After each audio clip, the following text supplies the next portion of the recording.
Hello mga ka-riders, mga kapinas. Tip lang sa mga ising gawain ng motor natin. Pag halimbawa ay naputulan tayo ng throttle, ganito. Pag naputol yung throttle natin, madalas dinadala natin sa shop. Pero tip para sa inyo, ganito lang pag nagkakabit tayo ng throttle. Ito, magkaiba. Ayan.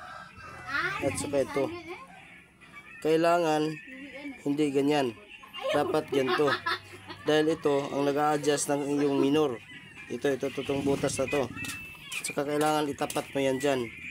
Dahil ito, may guhit to sa likod. May guhit yan sa likod. Nakasukat din dito sa kanal na to. Hindi pwedeng baliktarin dahil nagmamaoy yung mga makina natin pag nabaliktad. Pag binabalik nyo na yan, dapat ganito ha. Ganyan. Yung kanal na yan, yan. Hindi ganito ha. Hindi ganito. Bawal yan. Kailangan ganito. Ganito. Ayan. Yan ang makatapat dyan. Yan, ganyan ha. Yan. Kailangan yung dagom na yan nakabaon talaga. Dahil madalas yung iba na wala, medyo kunti lang ang alam.